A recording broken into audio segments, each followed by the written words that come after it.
Hello and welcome to the Connected Community Podcast. Today my guest is Craig Meriwether and our topic is hypnosis for anxiety and trauma recovery. Craig is a clinical hypnotherapist, a certified medical hypnosis specialist. He specializes in neuro-linguistic programming and he is the founder of Arizona Integrative Hypnotherapy. His specialty is that he helps eliminate the negative emotions and limiting beliefs that keep people from reaching their full potential. He does this through hypnosis and neuro-linguistic programming, and we really break down these modalities, what they are, why they're effective, and how we cycle through varying levels of hypnosis throughout the day, and how trauma and stress and anxiety and addiction and so many other issues can be relieved with this therapeutic technique, and how the onus and the power is on the client. It's not that the hypnotherapist is healing the client, but that the client is healing themselves. So we really break open this topic. I love this episode. I hope you'll enjoy it.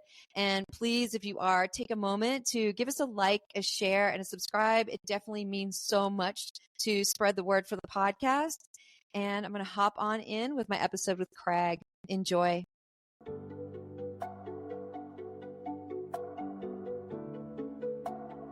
Hello, and welcome to the Connected Community Podcast, a place to explore possibility through mindfulness, movement, and self-discovery. Our intention is to deliver insight and inspiration while fostering conversations that are genuine, unfiltered, and deeply human. We hope you will enjoy today's episode. Hi, good morning, Craig. Welcome to the Connected Community Podcast. Hi, Nikki. How are you? I've been looking forward to this conversation for a while now, so I'm glad we finally have a time to just talk for a bit. Yes, thank you. Yeah. Today, we're going to chat about releasing trauma with hypnosis. Yeah. And you're a certified clinical hypnotherapist and a medical hypnosis specialist, and you do NLP. And so what makes somebody a clinical hypnotherapist, and what is a medical hypnosis specialist? Well, the differing titles all just revolve around what you focus on.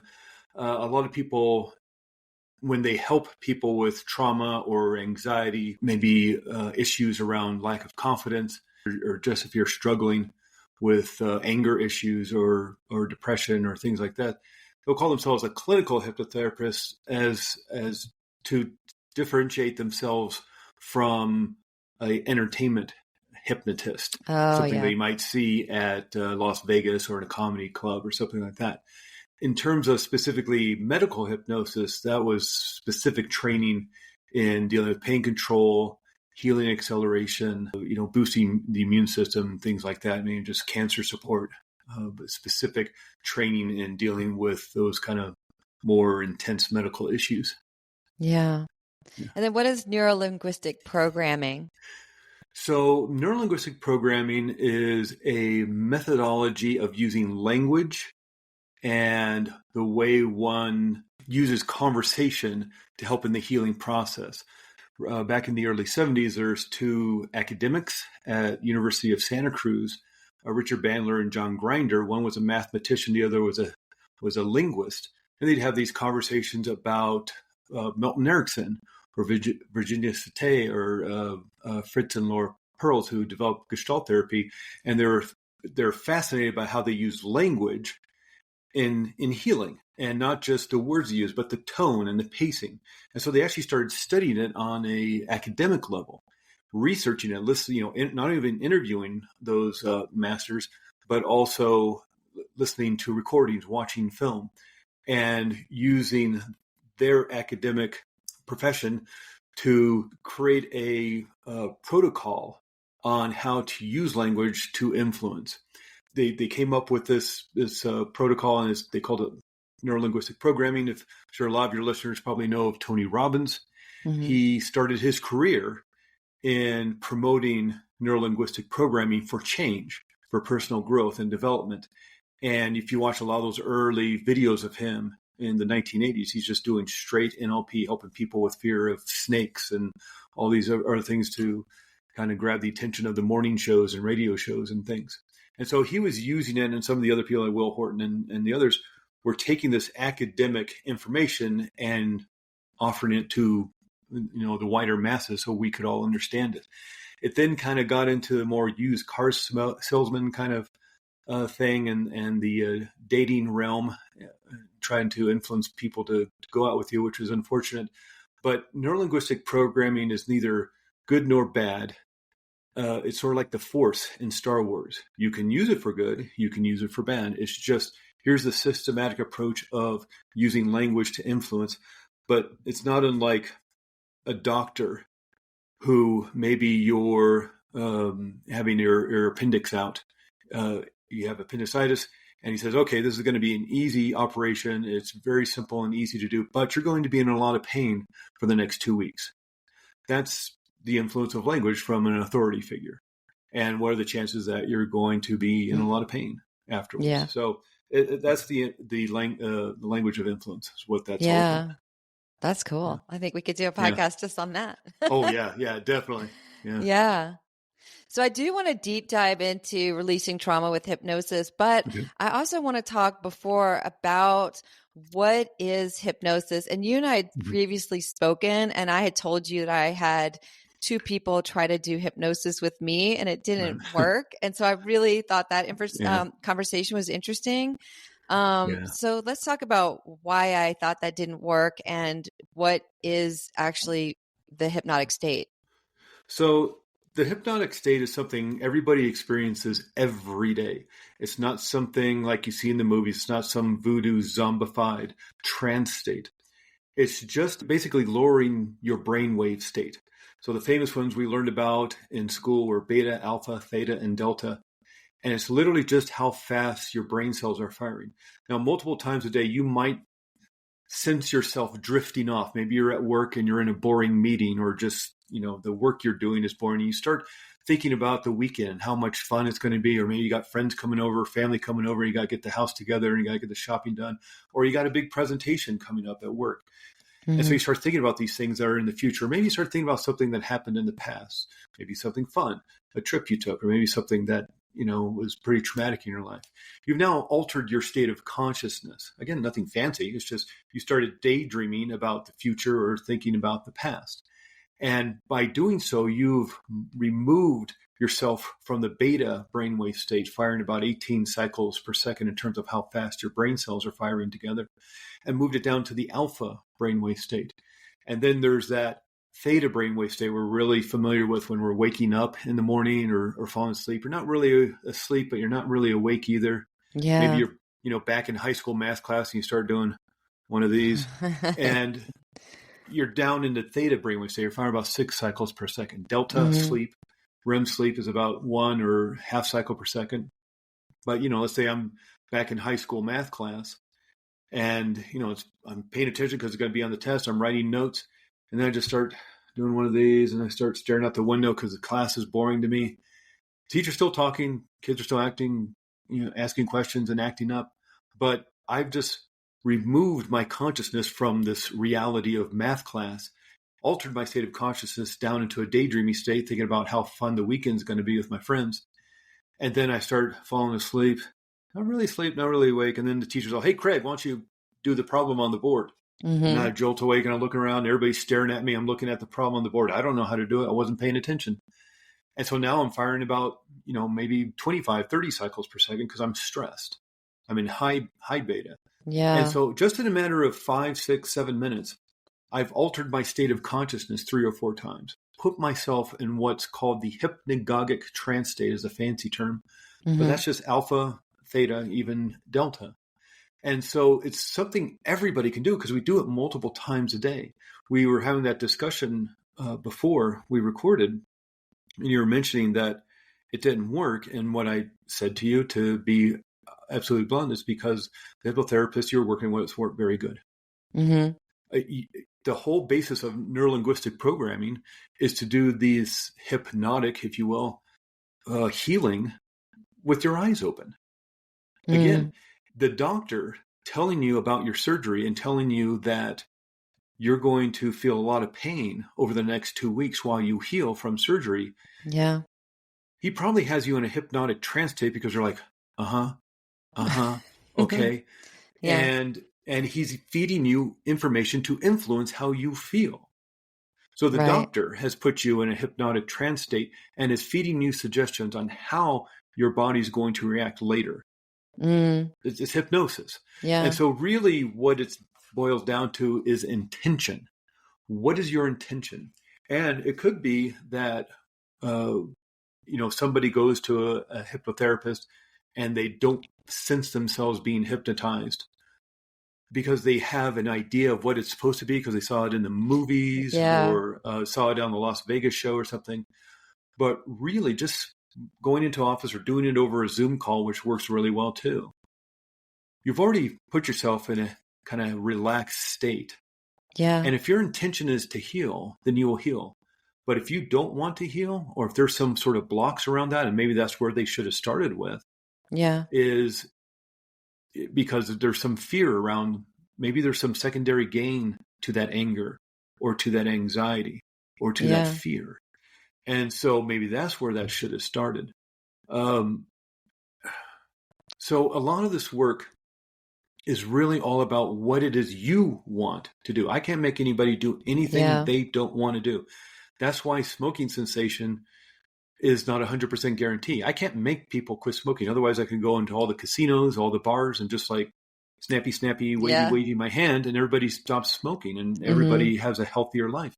Just as I can't go into all the prisons and hypnotize everybody to be a upstanding, law-abiding citizen, or go to the world leaders and create world peace, or get Elon Musk. I can't hypnotize Elon Musk to write me $1 billion check, because I can't make people do anything they don't want to do.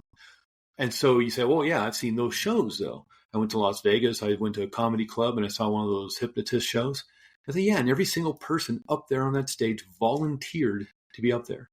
That hypnotist didn't make anybody go up on the stage. They literally asked for volunteers.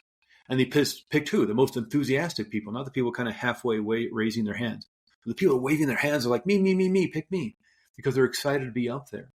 And even once they get up there, they're doing little kind of tests to see how responsive they may be, because you're up in front of a bunch of people. So that's all. And so really it's all about intention and what it is you want to do. If you want healing, if you want more confidence, somebody may have social anxiety, so they want more confidence when going to networking events or something like that. If that's what you want, then you can have it. Yeah. And I can't make you have that, but if you want it, you can do the work to, realign your mind and your body, literally rewire your brain, and, become the person that you want to become. I'm almost wondering if there was a possibility that I was hypnotized and didn't know it. Yeah. Again, it's not that it's this, magical realm of angels coming down and putting a nice blanket over you and singing song. Yeah. And this big mystical experience. It's just, how about you close your eyes and just pretend that you're in the future and you're giving that speech with confidence. Have you ever felt confident before? Well, yeah, in the 5th grade, I got up and I did a book report. I was really confident because I loved the book and it went really well. Okay, go back to 5th grade. And now let's pretend you're in the future. It's like, that's all it is. It's just imagination and pretend. Yeah. And if you go to a deep, deep level of hypnosis, then fine. I mean, they still do hypnosis during surgery. If somebody's allergic to the anesthesia that they may be using, they'll use hypnosis and put you so far into trance that it looks like you're in a coma. Wow. And that was started back in the early 1800s. They were doing that because back in the early 1800s they didn't have fancy hospitals and fancy anesthesia. So, but still today they were using deep, deep trance state. Dr. James Braid back in the early 1800s was using trance state, so he could do operations and things. And he named this coma-like state after the Greek god of sleep. The Greek god of sleep is Hypnos. And so he called it hypnosis. And since then, it's just kind of grown to encompass all sorts of altered states of consciousness that, again, we move in and out of all day long. Just, if you've ever had that experience, Nikki, or I'm sure probably your listeners have, of driving home. Yes. And all of a sudden, you're 8 blocks away from your home and you start thinking about the weekend. You start thinking about that presentation you have to give at work or the school assignment you have to do. And all of a sudden you find yourself in your driveway, your parking spot, your garage, and you don't remember the last 8 blocks. You've just, put yourself in a state of hypnosis. Mm. And to a certain extent, we're all hypnotized. Yeah. We all have things we do automatically that we have taught ourselves to do. And some of those things may be kind of unresourceful. I know people who are the most peaceful, gentle, calm, amazingly pacifistic people you've ever met. And you get them on the highway behind the wheel of a car and they get the most angry, the most enraged with the mouth of a sailor. And you're just like, who is this person? But they have hypnotized themselves that in certain situations, they can literally change their physiology and their personality because they have hypnotized themselves. It's the idea of, somebody at work, they're in their office, they're, head of marketing, and they're in their office doing their daily marketing stuff. And the Bill and Fred in the office next door, the two accountants, start their monthly argument about the numbers not adding up. And they start, voices are getting raised and they start arguing with each other and shouting at each other. And a lot of people just kind of roll their eyes. Oh, there's Bill and Fred again. Man, those two guys can't get along. What's with those guys? But maybe this other person starts feeling small and wanting to hide and really, really afraid because maybe when they grew up, they had shouting voices in the home and mom and dad didn't get along. And so when they were a child, the best thing to do was to hide. And maybe that's the best thing the child could do to keep themselves safe, was to hide and keep themselves small and keep quiet. Yeah. But now they have hypnotized themselves when given the trigger of shouting voices, even though it has nothing to do with them. But those shouting voices have triggered a response, an automatic response of feeling anxious or nervous or worried and wanting to hide and run away, even though you're 35, 40, 50 years old. And it's because you have hypnotized yourself to create this physical and mental and emotional response. Even though you weren't even thinking about it, it just happened automatically. You've hypnotized yourself. Yeah. And so really a person coming to maybe see a therapeutic hypnotherapist, it's really not that we're going to hypnotize them. It's that we're going to dehypnotize them. They're already hypnotized. Interesting. They're coming with a problem. They're hypnotized to grab a cigarette whenever they feel stressed, or a drink, or to go on some online gambling site. Yeah. They're already hypnotized, or to feel anger or rage or anxiety automatically without even realizing what the trigger is. Yeah. So they're already hypnotized. So that person that gets triggered by the people fighting and that almost like that freeze response, and you're saying that they go into that hypnotic state. If they came to you for therapy and they didn't, would they necessarily have recognition of when they go into that hypnotic state or what the trigger is? And then also, are you going to work with them in a way that you're going to reduce the trigger response? Like, how do you work with that client? Yeah. So sometimes when I send out my intake form, so everybody gets the intake form, not only have we had a consultation call, so I do free consultation calls, so we talk beforehand, making sure it's a good fit, what it is you want to work on. And so I have an idea, but sometimes some people just write one word. They just write anxiety. Mm-hmm. That's what they want to work on. Other people may write 5 or 6 paragraphs in great detail on not only what the situation is, but how long ago it started and all that. And so either case works because, again, I'm not here to fix anybody. And hypnotherapy in and of itself doesn't fix anybody. You're going to fix yourself. You know what the problem is. If you just want to define it as anxiety, then that's what we work on. Yeah. And we often start with just a feeling state in the body because we want to reduce that feeling state, the physicality of that anxiety or that anger, and start cleansing and cleaning the body now of that emotional upset.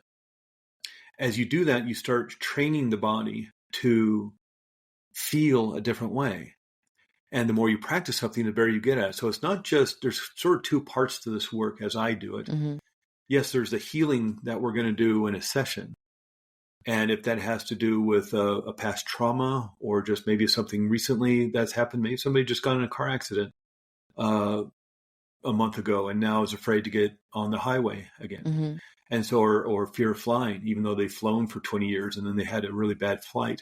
And so they have altered how they feel about a situation. That's under their control. They're the ones who altered it. Now, granted, a child in a terrible situation where there may be abuse, of course, that's not their fault. They did not, want that. That's not fair. It shouldn't have happened. And it's not to blame the victim. And again, it's not to say it's your fault because most of that stuff happens unconsciously. But when you realize that if you're the one who installed that anxiety or that trauma or that anger, you're the one who can undo it. That you have the power. Yeah. And that's why this is different than talk therapy. We're not going to talk about the situation because I think what people find is when they're doing talk therapy, which can be very helpful, very useful, very healing. But sometimes people feel they're getting stuck in a rut, just talking about the same thing over and over again, or just they talk for 2 years and nothing's better. And not only are they revivifying, like going over and over what the trauma was, it may not be the real problem. Or they're stuck in a story. So they've told the story so many times that they're stuck in the story, and then the story, there's no emotion behind the story anymore. Yeah. And if you're just talking about the same thing over and over again, what you practice, you get better at, like you just said. Right. And the issue may be that may not be the real problem. And so you spend 2 years talking about the situation, but really it has to do with something else that you're unconscious of. Yeah. That's why with therapeutic hypnosis, quiet down the conscious mind, and you can access the subconscious. And that's why, again, I'm not going to fixate it because I don't know what the problem is. Mm-hmm. Is that easy to do, though? How do you do that? If I came to you and you were trying to get me into a hypnotic state, how easily is that for you to get me into that state if I'm open to it, but I am skeptical? Let's say we're doing it like this, online. And I'd probably just have you first just stare off at a spot above your computer. And so maybe there's a window there, maybe there's a painting, maybe there's a picture, just a spot on the wall, a pattern in the drywall. Just have you stare at it and just kind of have a soft focus. And just breathe in deeply into your abdomen. A deep breath really helps you reset your nervous system. Yeah. Because not only are you triggering the vagus nerve, which is attached to the lungs, but you're also sighing out, and the vagus nerve passes by the vocal cords. So you're also stimulating the vagus nerve through vibrating your vocal cords. And the vagus nerve is a big part of the parasympathetic. So all we're doing at the beginning is just rest and relax. And when your subconscious mind is ready to create all this healing change, go ahead and close your eyes. Now, I did not tell you to just close your eyes. I said, when you are ready to create this healing, close your eyes. Yeah. So I know you're ready when you close your eyes. I'm not commanding you. I'm not telling you. I'm not taking control. I'm giving you control. If you want to hold on to this, okay, God bless you. And maybe you'll find some other healing modality. Maybe this isn't the right time. But when you're ready to heal, that's when I get the phone call. I'm usually last on the list because we're kind of the witch doctors.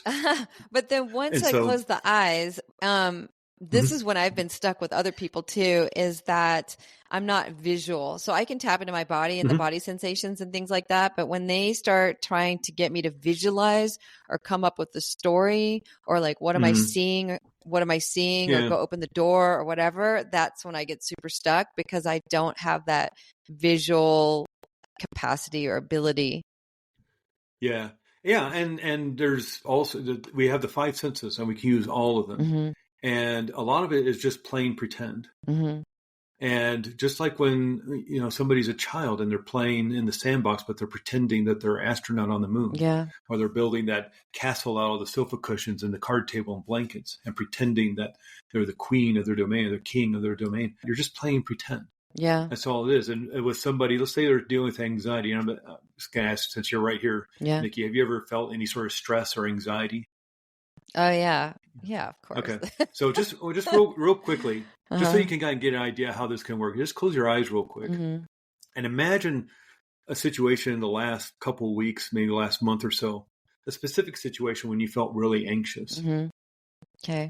And where do you feel that in your body? Where does that anxiety sit in your body? Those feelings originate somewhere, and there's a feeling state in the body. Point to where you feel it. So it's where do you in feel my that heart? state? It's like a fluttering in my heart area. Yeah. If that anxiety was a color, what color would it be? Just first impression. Just guess. What color would it be? Red. Yeah, that's right. Is it big or heavy, rough or Um, smooth? it's like blobby. Perfect description. 0 to 10, 0 being the most peaceful you've ever felt, 10 being the most anxious, panicked you've ever felt. Where would you rate it right now, 0 to 10? A 3. Okay. All right. Now just open your eyes. That's what we do. Okay. I mean, you felt your anxiety, Yeah. you described it, and by describing it as a color, as a, describing it, its shape or its heaviness or how big or small it is, rating it 0 to 10, you're disassociating yourself from it. So now it becomes sort of outside of yourself, so to speak. So I wouldn't necessarily need to know the origin of it, right? It doesn't matter about the No. origin. It just matters about my experience in this moment. Yeah. And now that's just the first part of the healing. And that's what we usually do first session is just let's start cleansing and cleaning and taking off the armor. Now there may need to be deeper healing around that. It may just need to reset your nervous system. Okay. And again, there's still work to be done outside of a session. What you practice, you get better at. So would there be visualization? So say I have anxiety maybe. about public speaking. I think that's a common one for so many people. And so maybe I tap into that. I can feel and experience what that is in like in my body. Would the next later steps when we work together be to imagine myself going in front of an audience of 100 people or maybe 10 people? I don't know. Do we work with 10 and then go to 100 and then embodying that confidence and embodying that feeling of safety and security in my body when speaking in public? Yeah, that's exactly it. You're doing exactly right. And notice that you said imagine, not visualize. So you can imagine, right? Yeah. Whatever that means to you. I think people get stuck in certain language because they may associate with that sense. And so that's why it's very interesting when you listen to people actually talk to each other. If somebody's more of a visual person, they'll say things like, you're not seeing the whole situation. And if you could really look at my situation, they're using that kind of language. Or somebody else, if they're more auditory, they may be saying, I'm hearing you, but what you're saying to me is not making any sense. Whereas a more kinesthetic person is like, I'm feeling you're not getting what I'm talking about. Yeah. And so these three people are having this conversation and yet not understanding each other. Is this neuro-linguistic so programming that you're speaking about too? Yeah. That's super cool. I get it. Yeah. If you're in a meeting or you're in a networking event and you can hear how they're speaking, just mirror how they're speaking, mirror their body language. That was that whole thing of you're trying to influence a business meeting, sit like they're sitting, talk like they're saying, pace how they're talking. If they're talking fast, you talk fast. They're talking slow, you talk slow. Yeah. And you can actually influence people if you mirror how they're talking and they're talking slow and really thinking about what they're saying. And you're like, oh God, we got to hurry this up. You can mirror their speech and then slightly raise the speed. And if you kind of get in rapport with them, you can raise their speed as well. They'll follow you. Oh, interesting. Because you're mirroring each other. And it takes practice. And that's more of that kind of influencing the sales and that kind of stuff. But it makes me think of athletes too, where they visualize themselves crossing the finish line first and winning. And I bet athletes use this visualization technique a lot. Yeah. There was a study back in the 1990s, and it was right in the 80s and 90s where like I was there doing this work. But the scientists back then were getting all sorts of great equipment, MRIs and SPECT scans. So so they could watch the brain in real time doing whatever they were researching. And this one group of researchers wanted to watch the brain in real time as it learned something new. And so they picked piano. They brought a bunch of volunteers in who didn't know how to play piano. They taught them the simple little scales and exercises and little songs you learn as a beginner. And they came into the lab to practice piano 2 hours a day for 7 days straight. They had the control group, because when you're doing this kind of research, you want to compare and contrast. Here's a brain that doesn't do anything, doesn't learn anything. Here's a brain that's learning piano. At the end of the week, what are the differences? Yeah. But what's extraordinary is they had, and very interesting, is they had a third group. And this third group only pretended to play the piano. And so they brought them in. These people who didn't know how to play piano, showed them simple little scales and the exercises and the little songs you learn. But instead of sitting at the piano, they went over and sat down on the couch or a recliner, closed their eyes, and pretended to play piano. So at the end of the week, they hook everybody up to the MRIs, SPECT scans, all that stuff. Look at everybody's brain again. Control group, nothing changed. Of course not. They didn't learn anything. They didn't do anything different. Nothing changed their brain. No big mystery there. Yeah. The group who actually played piano, worked the keys with their fingers, heard the music with their ears, read the sheet music with their eyes. They developed a new neural network on the right side of the brain, the part of the brain for music and learning. Of course they did, because they're learning music. Yeah. Again, no big mystery there. What's, again, extraordinary is that the group who only pretended to play piano, never heard any music, never touched the piano with their hands, never read any sheet music, only closed their eyes and pretended, they developed the same neural network in the same part of the brain as those who played piano. Their brains look like they were piano players, even though they never touched the piano. Yeah. And so that whole fake it till you make it, you can literally start rewiring your brain in less than a week just by pretending you're the person you want to be. And that's hypnosis. That's hypnotherapy. That's neuro-linguistic programming. Using these methods to literally start changing your physiology, literally start rewiring your brain. There's a lot of your listeners may remember the 1970s, and in the Olympics, the Soviet Union was very dominant in gymnastics. Nania Comaneci, people remember her, and they were winning the gold, silver, and bronze, and winning all the world championships. And no one could figure out why they're so much more skilled and talented and dominant in gymnastics than the rest of the world. And what the world found out is they were spending at least half of their time in mental rehearsal. Oh my gosh. So they would practice, they would get on the mat or the parallel bars or the uneven bars or whatever they're doing, the rings, and they would practice, of course. Yeah. But then they would sit on the couch, sit on the bed, sit on the recliner, and then they would mentally rehearse the routine successfully, of course, and maybe even backwards. I don't know. They'd rehearse it in all sorts of different ways. And why we know that works now is because they are literally wiring that success into their brains. What becomes really kind of scary about it is, what if you're practicing failure? I was just going to ask you that. Can we wire our brains negatively with detrimental thoughts or thinking of devastating outcomes over and over again? What is strongest within your mind is what you practice over and over again. So what if you're practicing being anxious before a speech? What if you're practicing, just failing? What if you're practicing being sad and depressed? What if you're practicing being angry? So what advice would you give people for some self-work that they can do on their own when they start noticing some of these patterns come up? Well, one thing that what you just said was kind of brilliant. Being mindful of it is probably the key right there. When you are aware of it, that's the time to shut it down. But the thing is, well, how do you shut it down? Especially if you're getting into one of those loops. If you're interested, I can show a real quick 5-minute little exercise that people can do to reset their nervous system. This is like real world stuff you can use out there in your life, day in, day out. Teach your kids how to do this. This is how simple this is. But this is a powerful exercise to reset your nervous system, so you turn off the stress response. The sympathetic nervous system, turn on the parasympathetic nervous system, and really literally start to change the chemistry in your brain. When you do that, you can start to focus your attention on something else, because you've kind of broken the connection to that old way of thinking and feeling. So it's very simply called 3-2-1 reset. This was developed by Dr. Richard Nongard, who's a wonderful psychotherapist and hypnotherapist. And the 3 stands for 3 slow, gentle breaths. The breath is the great restorer of your nervous system. Really reset it, because as you take those big belly breaths, if you feel where your rib cage is, it's like 2 inches from your hip bones. The lungs are huge. But when we're stressed, we just breathe in the top part of the lungs.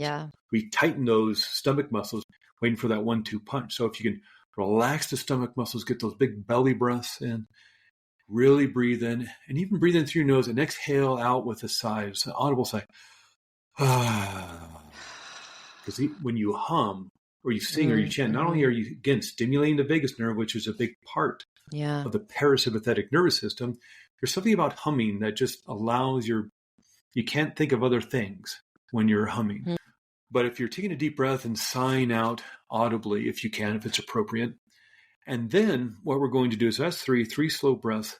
We're going to create bilateral stimulation. So when somebody's anxious or panicked or feeling fear, they're lighting up a part of the right side of the brain. So all, that part of the brain is sucking up all the blood supply and oxygen to light up this part of the brain. So all these parts of the brain go quiet.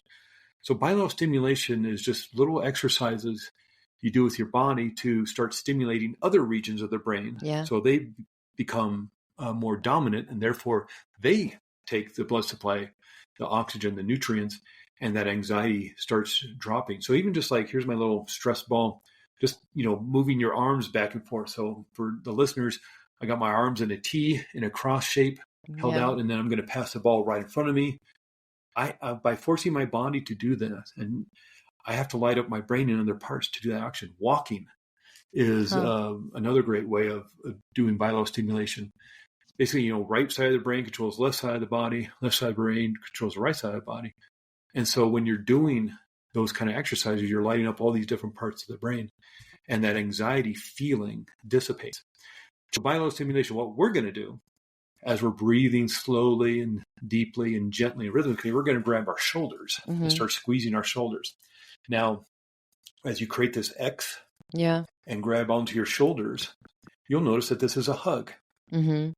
This is nurturing, healing, loving touch. And now the nerves in your body are now sending a signal back up to your brain, not unlike touching a hot pot, which sends a signal up to your brain to let go of the hot pot. You're sending a signal through this nurturing, loving, healing touch to start creating oxytocin, serotonin, and dopamine. Even though you're giving this hug to yourself, and you can, like I say, squeeze your shoulders or give yourself a bear hug or do the havening technique, which is rubbing your hands up and down your arms. It feels good. If you're feeling good, you can only feel good by changing your brain chemistry. You feel anxious because you're creating adrenaline and cortisol and the neuropeptides molecules, literally, of anxiety and fear. You can create oxytocin doing that for yourself. I didn't know that. I thought you needed somebody else to touch you to create that oxytocin. Well, we're going to supersize this by imagining somebody else. Okay. And so the mind can't tell the difference between what's real and what's imagined. And this is most noticeable when somebody's having a nightmare. Maybe you, Nikki, or your listeners have you ever had the experience of having a nightmare? It doesn't matter how stupid or crazy it is. Gigantic cheeseburgers chasing you down the street, throwing coconuts at you. It's dumb. But your mind, because the main task of your unconscious mind is for safety, and it's for protection, is for survival. So even in deep sleep, it senses this threat. And so the protocol is shoot first, ask questions later.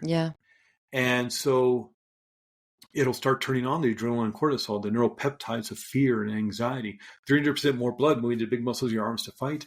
300% more blood moving to big muscles of your legs to escape, all because of cheeseburgers chasing on the street, all in deep sleep. So imagine what's happening in your waking world.